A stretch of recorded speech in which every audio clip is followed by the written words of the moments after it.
Very good morning, students. I am Mrityunjay Singh, TGT Social Science, Kendriya Vidyalaya Mashraq.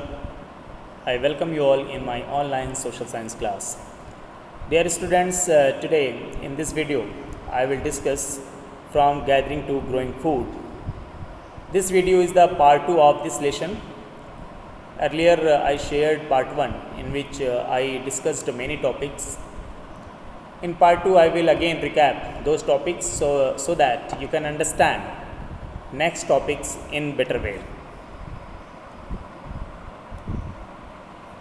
In part 1, I discussed varieties of foods. Dear students, today we intake different kinds of foods. We intake fruits, vegetables, grains, milk, meat. तो हम बहुत सारी चीज़ों को आज खाते हैं, जैसे हम फ्रूट्स को खाते हैं, वेजिटेबल्स खाते हैं, ग्रेन्स खाते हैं, मिल्क पीते हैं, मीट का सेवन करते हैं। तो डिफरेंट काइंड्स के जो फूड्स हैं जिसको हम इंटेक करते हैं, जिसको हम ईट करते हैं, जिसको हम खाते हैं, इनका सोर्स क्या है हमको मालूम है। वी वेरी वेल नो तो what is the source of all these foods and we know that we grow plants, we do agriculture, we rear animals. When we do agriculture, then we get grains, we get vegetables, we get fruits. When we rear animals, we get milk, we get meat. जब हम खेती करते हैं तो हमें vegetables मिलते हैं, grains मिलता है, फ्रूट्स मिलता है। जब हम पशुओं को पालते हैं, जानवरों को पालते हैं तो हमें मिल्क मिलता है, हमें मीट मिलता है। तो we should know that whatever we are getting today, जो भी चीज़ें हमें मिल रही हैं, all these things have the long history, इसका बहुत ही लंबा इतिहास है। तो इन सभी चीज़ों को हमें समझना है कि how did earliest people begin farming, they begin doing herding, किस प्रकार से जो अर्लीस्ट पीपल थे उन्होंने खेती करना स्टार्ट किया, उन्हें खेती का ज्ञान कैसे हुआ, उन्हें पशुओं को पालने का ज्ञान कैसे हुआ। We have to discuss in this chapter. Okay, there are some pictures here, picture of fruits, vegetables, grains, meat, milk. Okay, the beginning of farming and herding. In part 1 we discussed this topic also. Today again we will discuss this कि how did the earliest people become farmer and herder. History is very interesting thing. इतिहास बहुत ही दिलचस्प है. The earliest people observed something. What they observed? They observed how seeds broke off stalks, fell on the ground and new plants sprouted from them. As we know that earliest people were hunter and gatherer. जैसा कि हम जानते हैं कि जो earliest people थे वो क्या थे, hunter और gatherer थे. They had no knowledge of agriculture, they had no knowledge of rearing animals. They simply gathering things and hunting animals. पहले के लोग कुछ भी नहीं जानते थे कैसे एग्रीकल्चर किया जाता है, कैसे जानवरों को पाला जाता है, पशुओं को पाला जाता है।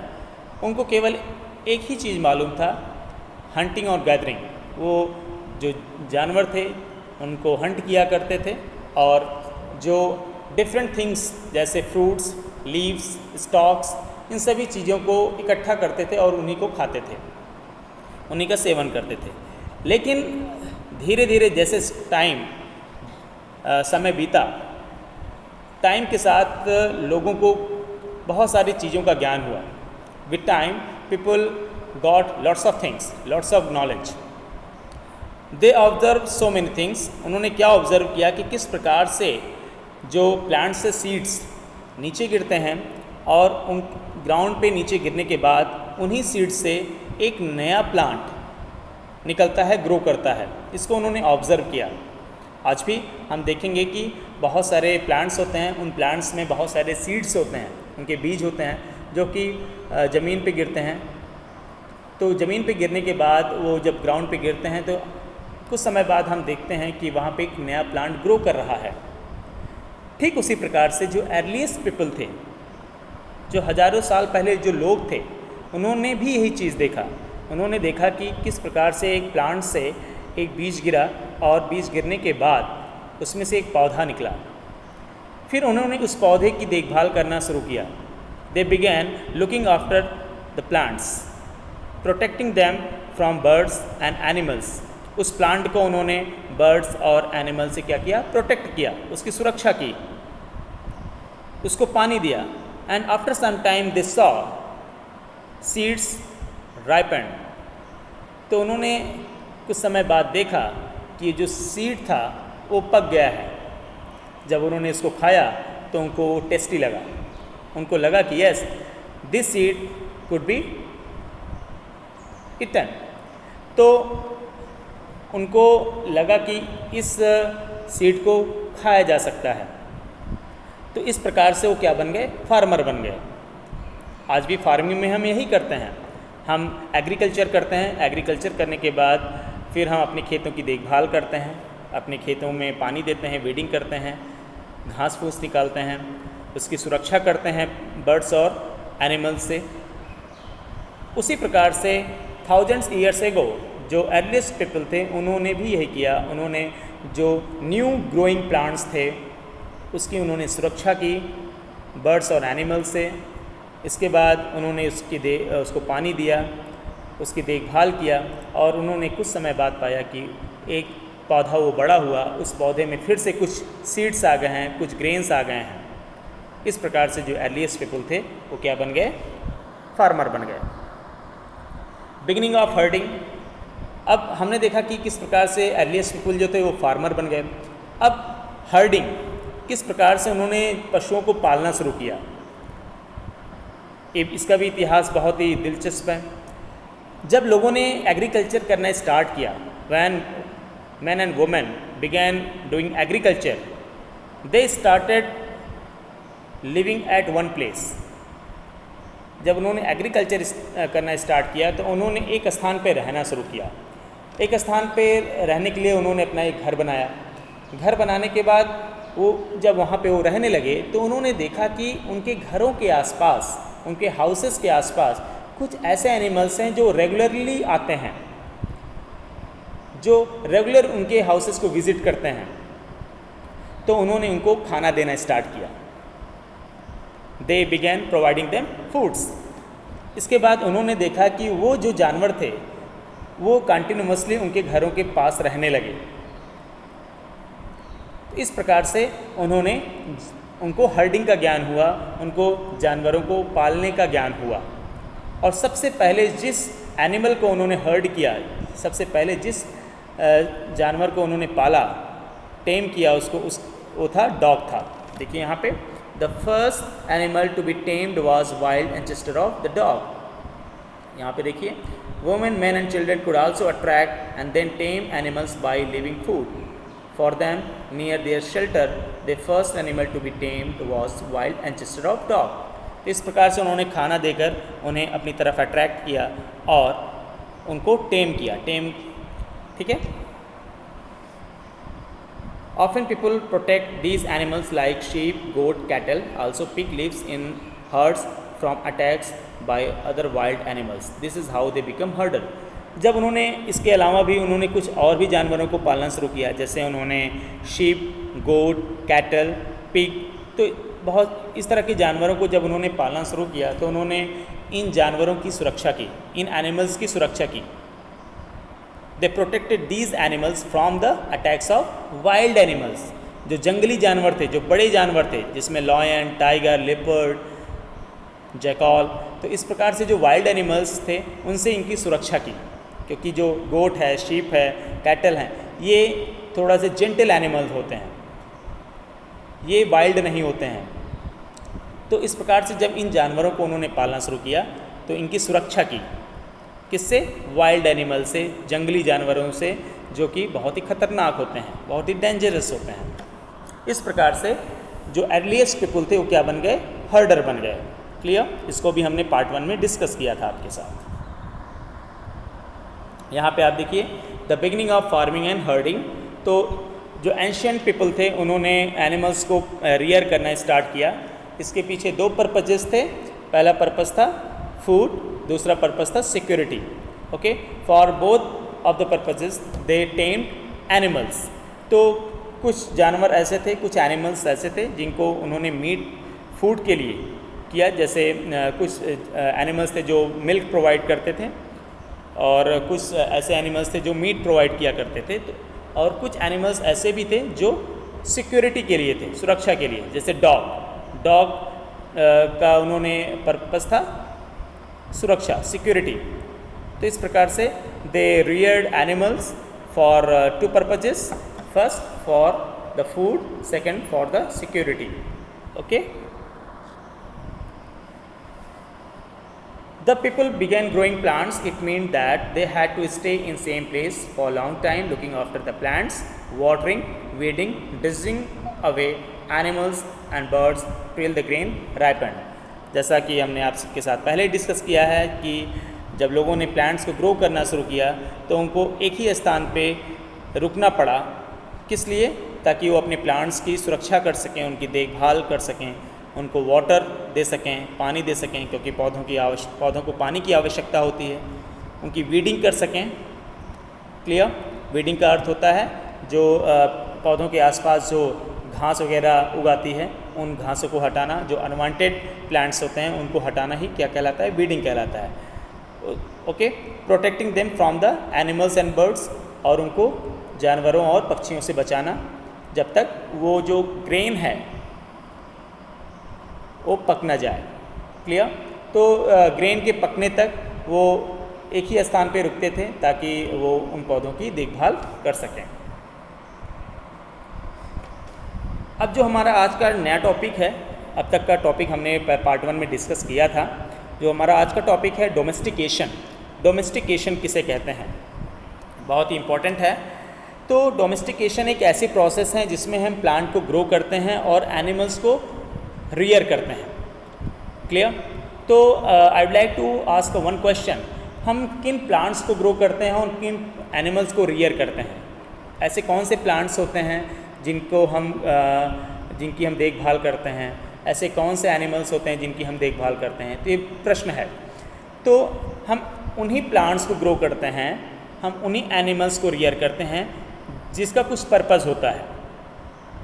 ओके, जैसे हम there are varieties of plants and there are many kinds of animals, but all kinds of animals are not reared. हर तरह के जानवरों को हम नहीं पालते हैं। हम वाइल्ड एनिमल्स जैसे टाइगर, लॉयन, लेपर्ड, इनको हम रियर नहीं करते हैं। जबकि हम काऊ, बफेलो, गोट, शीप, ऐसे एनिमल्स को हम रियर करते हैं क्योंकि इनसे हमें कुछ क्या होता है? मिलता है। We get so many things from these animals. उसी प्रकार से हम हर तरह के प्लांट्स को ग्रो नहीं करते। जिन प्लांट्स से हमें कुछ मिलता है, जिनसे हमें अनाज मिलता है, जिनसे हमें फल मिलते हैं, हम उन्हीं प्लांट्स को क्या करते हैं? ग्रो करते हैं। क्लियर? तो यही डोमेस्टिकेशन है कि हम कुछ प्लांट्स को सेलेक्ट करते हैं कि और कुछ एनिमल्स को सेलेक्ट करते हैं। ठीक, उन्हीं की देखभाल हम करते हैं, उन्हीं को हम ग्रो करते हैं, उन्हीं को हम रियर करते हैं, और यही प्रोसेस क्या कहलाती है? डोमेस्टिकेशन कहलाती है। ठीक है? किसी चीज़ को घरेलू बनाना क्या कहलाता है? डोमेस्टिकेशन कहलाता है। आज हम काऊ को पालते हैं, आज हम बफेलो को पालते हैं, शीप को पालते हैं, गोट को पालते हैं, बकरी को पालते हैं। तो क्योंकि हमें इनसे मिल्क भी मिलता है, हमें इनसे मीट भी मिलता है, तो बहुत सारी चीज़ें हमें इनसे मिलती हैं, तो इस कारण से हम इनको रियर करते हैं। तो this is called the domestication. Okay, इसी प्रकार से हम मैंगो ट्री लगाते हैं, हम गुआवा का ट्री लगाते हैं, हम पपाया का ट्री लगाते हैं। तो इन सभी चीज़ों से हमें फ्रूट्स मिलते हैं जिनको हम खा सकते हैं। तो इनकी हम देखभाल भी करते हैं। तो यही प्रोसेस क्या कहलाती है? डोमेस्टिकेशन कहलाता है। क्लियर? तो domestication is the name given to the process in which people grow plants and look after animals. तो डोमेस्टिकेशन किस चीज़ का नाम है? किस चीज़ को कहा गया है? एक ऐसी प्रोसेस को कहा गया है जिसमें हम प्लांट्स को ग्रो करते हैं और एनिमल्स की देखभाल करते हैं।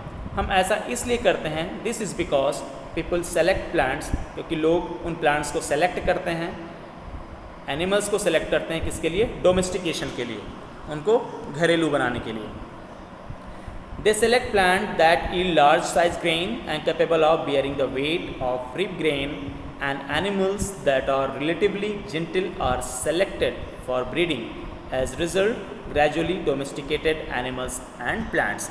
मैंने आपके साथ पहले डिस्कस किया, हम जिन प्लांट से हमें कुछ मिलता है, हमें लगता है ये प्लांट हमें कुछ दे सकता है, हमें लगता है ये एनिमल से हमें कुछ फ़ायदा हो सकता है, कुछ इसके एडवांटेजेस हैं, हम उन्हीं एनिमल्स को रियर करते हैं, उन्हीं जानवरों को हम पालते हैं। ठीक है, तो इस प्रकार से हमारा जो सिलेक्शन है और जो हम उसके बाद हमारा जो उनकी देखभाल करते हैं, यही क्या कहलाता है? डोमेस्टिकेशन कहलाता है। In this picture you can see the process of domestication. Here you can see the people are rearing many animals, and these animals provide the people milk and meat both. Okay, तो यहाँ पे purpose है इन animals को rear करने का। This is called the domestication. इसी को क्या कहते हैं? डोमेस्टिकेशन कहते हैं। A new way of life. Okay, जैसा मैंने आपके साथ डिस्कस किया कि किस प्रकार से जो अर्लीस्ट पीपल थे वो फार्मर बने, वो हर्डर बने, इसके बाद उन्होंने एक स्थान पे रहना शुरू कर दिया, और जब तो इस प्रकार से ह्यूमन की लाइफ में बहुत सारे चेंजेस आए, बहुत सारे परिवर्तन आए। आपने पहले पढ़ा कि किस प्रकार से जो अर्लीस्ट पीपल थे उनको किसी भी प्रकार की नॉलेज नहीं थी, किसी भी प्रकार का ज्ञान नहीं था। उनको ये ज्ञान नहीं था कि किस प्रकार से खेती की जाए, किस प्रकार से जानवरों को पाला जाए। वो सिंपली हंटिंग और गैदरिंग किया करते थे। इवन उनको ये भी नहीं पता था कि घर क्या होता है, हाउसेस क्या होते हैं, वो कहीं भी रहते थे। लेकिन धीरे धीरे उनको बहुत सारी चीज़ों का ज्ञान हुआ। They got lots of things, lots of knowledge, and they started living in same place. उन्होंने एक ही स्थान पे रहना शुरू कर दिया। तो इससे क्या हुआ कि बहुत सारे चेंजेस उनकी लाइफ में आए। तो वो चेंजेस क्या थे? जैसे उन्होंने जब फार्मिंग करना शुरू किया, एग्रीकल्चर करना स्टार्ट किया, तो एग्रीकल्चर करने के बाद जो उनको फूड ग्रेन्स मिले, उन ग्रेन्स को उन्होंने स्टोर करना स्टार्ट किया। आपने देखा होगा आपके घरों में भी आपके जो पेरेंट्स हैं वो ग्रेन्स को स्टोर करके रखते हैं। ठीक है, तो इसी प्रकार से जो अर्लीस्ट पीपल थे उन्होंने भी ग्रेन्स को, जो फूड ग्रेन्स थे, उनको क्या करना स्टार्ट किया? स्टोर करना शुरू कर दिया, ताकि उनको वो फूड के रूप में और सीड्स के रूप में, क्योंकि उन्हें फिर से एग्रीकल्चर करना था, तो उन्हीं ग्रेन्स को वो सीड्स के रूप में दोबारा यूज़ कर सकें। आज भी हम करते हैं, हम फूड ग्रेन्स को स्टोर करके रखते हैं। उन्हीं फूड ग्रेन्स में हम कुछ को खाते हैं और कुछ फूड ग्रेन्स को हम एज ए सीड्स, बीज के रूप में यूज़ करते हैं, जिसको खेतों में बुआई की जाती है, उसके बाद हमें फिर से अनाज मिलता है, फिर से फूड ग्रेन्स मिल जाता है। क्लियर? तो इस प्रकार से लोगों को स्टोरिंग करने का ज्ञान हुआ। अब लोगों ने अनाज को स्टोर करना स्टार्ट कर दिया। As grains had to be stored for both food and seed, people had to think of ways of storing it. अब लोगों ने डिफरेंट स्टोर करने के डिफरेंट तरीक़ों के बारे में इसको सोचना शुरू कर दिया। क्लियर? किस प्रकार से अनाजों को स्टोर किया जाए। Storing animals. अब एनिमल्स भी बहुत इंपॉर्टेंट हो गए लोगों के लिए, क्योंकि कुछ एनिमल्स ऐसे थे जो रेगुलरली मिल्क प्रोवाइड करते थे, रेगुलरली मीट प्रोवाइड किया करते थे। पहले क्या था? पहले जो अर्लीस्ट पीपल थे तो उन्होंने जानवरों को हंट किया। तो हंट करने के बाद आप किसी जानवर को, किसी भी एनिमल को आप मार देते हो, किल कर देते हो, उसके बाद उसको खाते हो। तो इस प्रकार से उस एनिमल का केवल एक बार ही आपके लिए यूज़ में आएगा वो एनिमल। क्लियर? लेकिन जब लोगों ने एनिमल्स को, उन्हीं एनिमल्स को रियर करना स्टार्ट कर दिया, उसको पालना शुरू कर दिया, तो वही एनिमल्स अब पीपल को क्या प्रोवाइड करने लगे? मिल्क प्रोवाइड करने लगे, और रेगुलरली उनको मिल्क प्रोवाइड करते थे, जिससे अब जो पीपल थे उनको लगा कि now the animals are also the source of food, ये भी क्या है, और उनको स्टोर ऑफ फूड के रूप में यूज़ किया जाने लगा। क्लियर? यहाँ पे आप हैन देखिए, चिक देखिए, और उसके बाद यहाँ पे काऊ देखिए। तो ये सभी एनिमल्स क्या हैं? पीपल को मिल्क प्रोवाइड करते हैं, मीट प्रोवाइड करते हैं। तो इस प्रकार से इन जानवरों को भी सोर्स ऑफ फूड के रूप में, स्टोर ऑफ फूड के रूप में देखा जाने लगा। क्लियर? तो कभी कभी आपके एग्ज़ाम में क्वेश्चन आता है कि जो अर्लीस्ट पीपल थे वो हंटिंग किया करते थे, हंटिंग करने के बाद उन्होंने हर्डिंग करना क्यों शुरू कर दिया। तो हंटिंग में क्या होता था कि जो एनिमल्स थे उनका केवल एक वन पर्पस ही होता था कि एक बार उनको मारने के बाद केवल एक बार ही उनका पर्पस होगा। लेकिन जब उन्हीं एनिमल्स को वो रियर करने लगे, उनको पालने लगे, तो वही एनिमल्स लोगों को रेगुलरली मिल्क प्रोवाइड करते थे, उसके बाद वो मीट भी प्रोवाइड करते थे। तो इससे बहुत सारे पर्पजेस सॉल्व हो जाते थे। इस प्रकार से जो अर्लीस्ट पीपल थे उन्होंने हंटिंग के बाद हंटिंग करना छोड़कर जानवरों को रियर करना स्टार्ट कर दिया था। Finding about the first farmers and herders. अब यहाँ पे हम फार्मिंग और हर्डिंग की बात की कि जो अर्लीस्ट पीपल थे उन्होंने किस प्रकार से फार्मिंग स्टार्ट की, किस प्रकार से उन्होंने हर्डिंग स्टार्ट की, ठीक है, किस प्रकार से उन्हें कृषि की शुरुआत की और किस प्रकार से वो पशुपालक बने, कैसे उन्होंने पशुओं को पालना शुरू किया। तो कुछ प्लेसेस ऐसे हैं जिनके बारे में हमें जानकारी मिली है कि वहाँ पे हमारे फर्स्ट फार्मर्स और हर्डर्स थे, जो सबसे पहले किसान और पशुपालक थे, उनके बारे में जानकारी हमें मिलती है इन स्थानों से। वो स्थान कौन कौन से हैं, जैसे यहाँ पे मैं पॉइंट आउट कर रहा हूँ, बुर्जहोम एंड मेहरगढ़। तो ये दोनों ही प्लेस ऐसे हैं जहाँ पे हमें फर्स्ट फार्मर्स और हर्डर्स के बारे में जानकारी मिली है। और यहाँ पे कुछ हमें ऐसे हाउसेस भी मिले हैं जहाँ पे अर्लीस्ट पीपल घर बना के रहा करते थे। बुर्जहोम कहाँ है? ये कश्मीर में है, और मेहरगढ़ ये प्रेजेंट डे पाकिस्तान में है, ठीक है। ये इम्पॉर्टेंट टेबल है जहाँ पे कुछ साइट्स हैं, कुछ प्लेसेस हैं। यहाँ पे आप प्लेसेस देख सकते हैं, मेहरगढ़, ओल्डीवा, महागढ़, गुफकरल, बुर्जहोम, चिरंट जो कि बिहार में है, हल्लूर।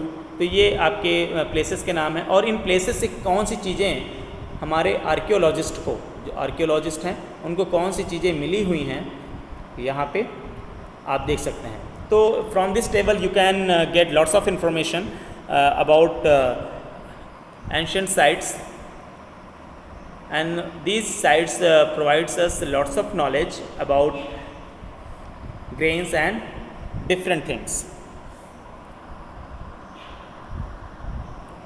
Towards settled life, तो सेटल्ड लाइफ की हमने बात की कि जो अर्लीस्ट पीपल थे उन्होंने एक स्थान पे रहना स्टार्ट कर दिया था। दे begin living in same place by constructing different kinds of houses. तो एक स्थान है बुर्जहोम जो कि कश्मीर में है। कश्मीर में हमारे आर्कियोलॉजिस्ट को बहुत सारे पिट्स हाउस मिले हुए हैं। पिट मतलब होता है गड्ढा, गड्ढे में बने हुए घर मिले हैं। तो ये अंडरग्राउंड क्या होता है कि ये हाउसेस थे जिसमें सीढ़ी जाती थी और वहाँ पे लोग रहते थे, और अपने आप को जंगली जानवरों से बचाने के लिए, अपने आप को ठंड से बचाने के लिए, कोल्ड वेदर में अपने आप को सुरक्षित रखने के लिए वो ऐसे घरों में रहते थे, ठीक है। आप इन दोनों ही पिक्चर्स में देख सकते हैं किस प्रकार से दो पिट्स हाउस हैं, किस प्रकार से गड्ढे को खोद कर यहाँ पे घर बनाया गया है। और ये हमें प्रमाण एविडेंसेस कहाँ से मिले हैं? बुर्जहोम से मिले हुए हैं, ठीक है। ये पिट्स हाउस हैं।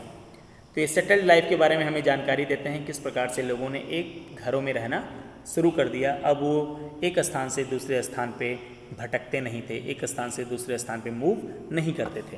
Clear? Archaeologists have found the traces of huts, houses at some sites.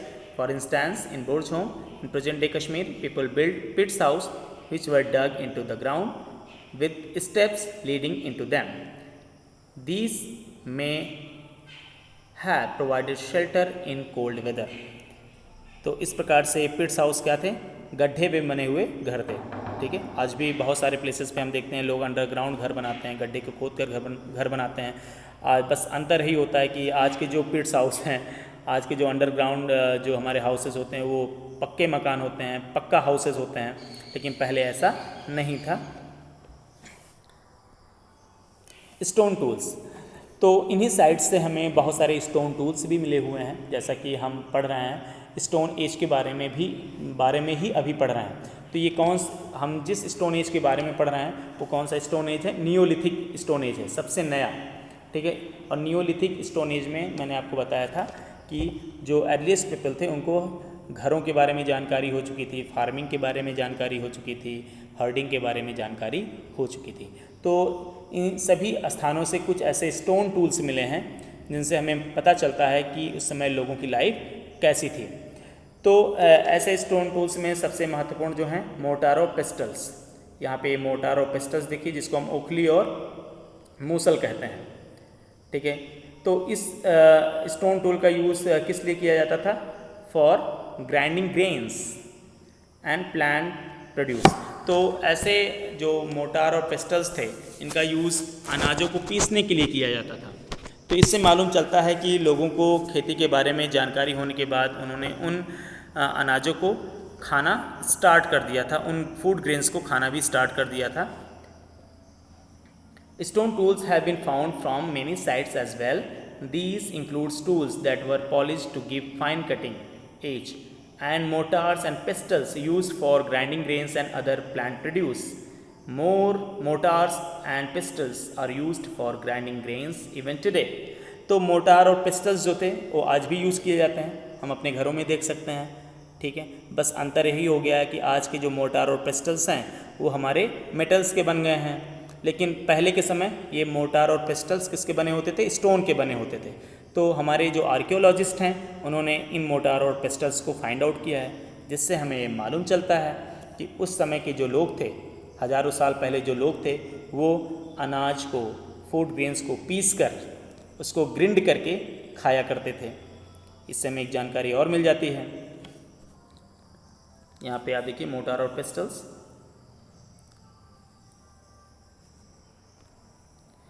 Earthen pots क्या थे? मिट्टी के बने बर्तन।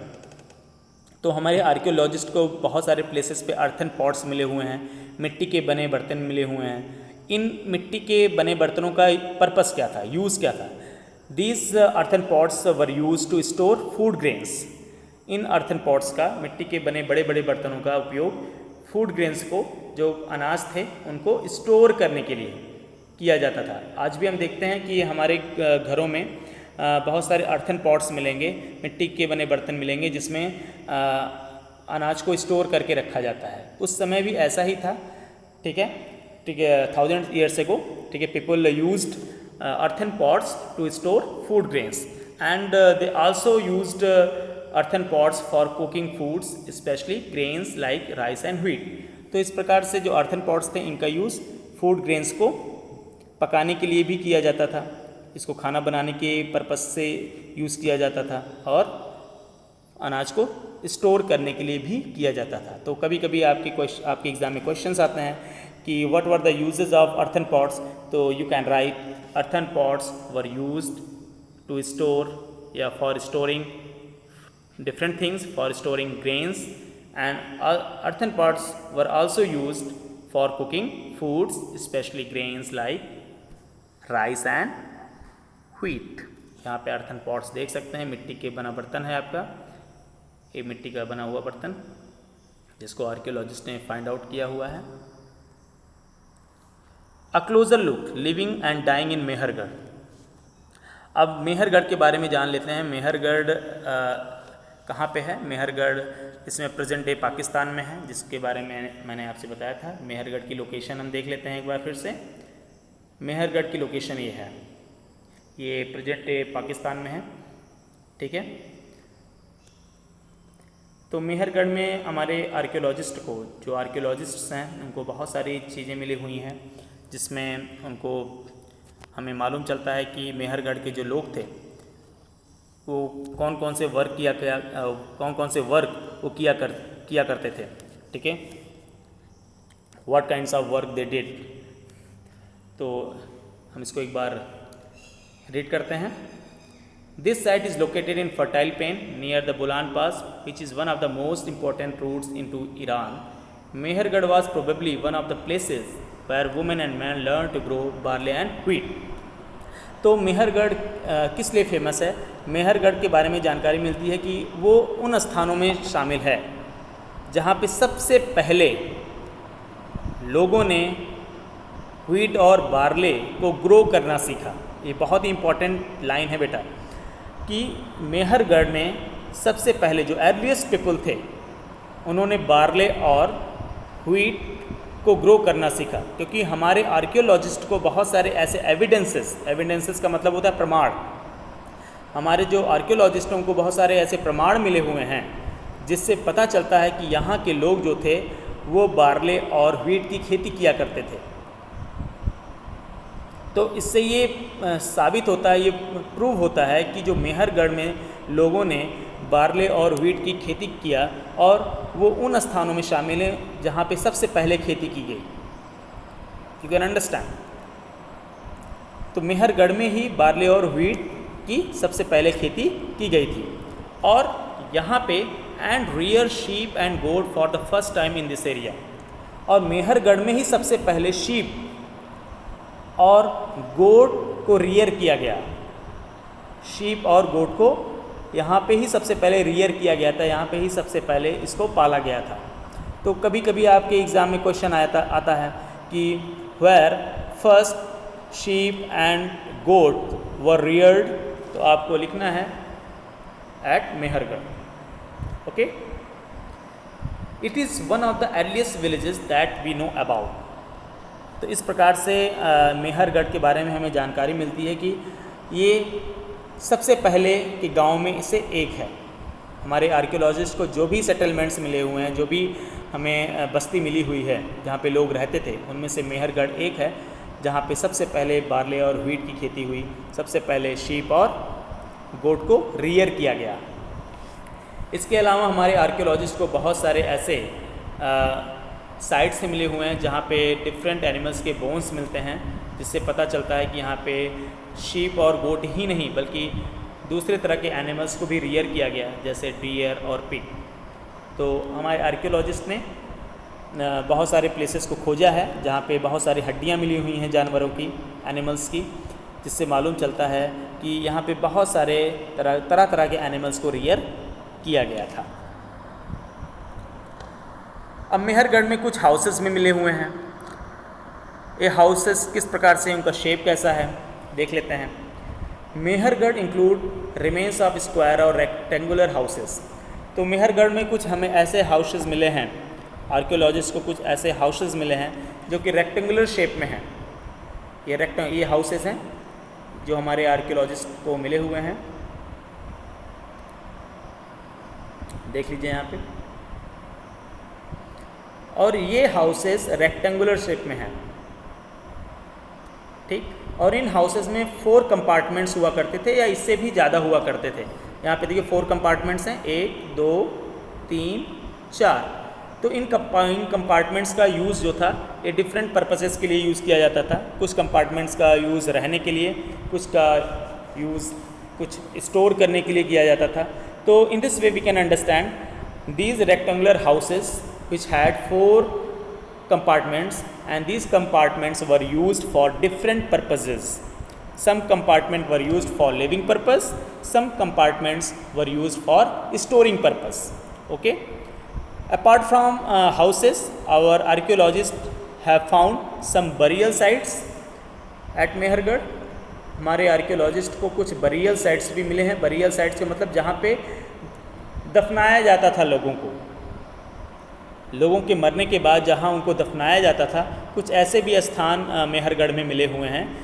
तो जब उन स्थानों की खुदाई की गई, तो उन कब्रों की खुदाई की गई, तो वहाँ पे डेड पर्सन्स के स्केल्टन्स मिले हैं और उसके साथ ही कुछ एनिमल्स के स्केल्टन्स भी मिले हैं। मतलब आदमी और एनिमल्स को साथ साथ दफनाया जाता था, उनको बरी किया जाता था। क्लियर? यहाँ पे लिखिए, in one instance the dead person was buried with goats which were probably mean to serve as food in next world. तो इस प्रकार से देखा जाए तो ये जो गोट्स जो लोगों को दफनाया जाता था, उनको बकरियों के साथ, जो गोट्स उनके साथ दफनाया जाता था। और इसका पर्पस क्या था? तो हमारे जो आर्कियोलॉजिस्ट ने जो इसका अनुमान लगाया है, तो ये अनुमान ये था कि मरने के बाद लोग उन गोट्स को इसलिए दफनाते थे ताकि जो लोग हैं, जो डेड बॉडी है, उसको खाना मिल सके।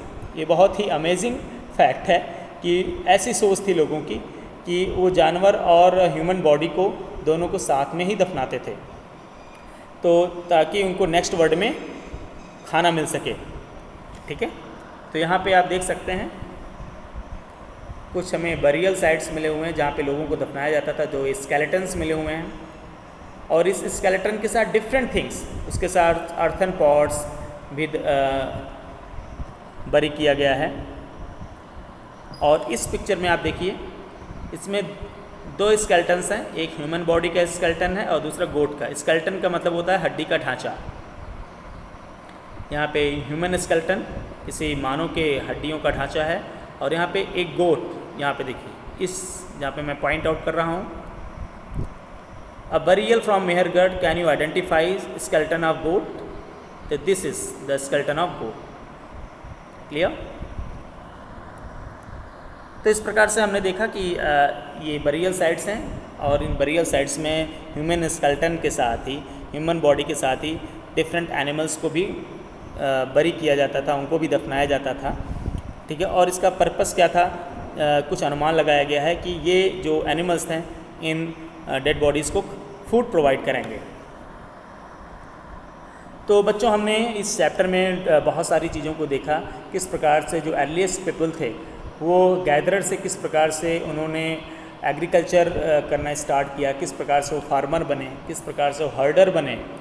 ठीक है, पहले के जो लोग थे वो हंटर और गैदरर ही थे, वो शिकार किया करते थे, चीज़ों को इकट्ठा किया करते थे, लेकिन धीरे धीरे स्लोली समय के साथ विद टाइम लोगों को बहुत सारी चीज़ों का ज्ञान हुआ, उनको आभास हुआ और उनको खेती करने का ज्ञान हुआ।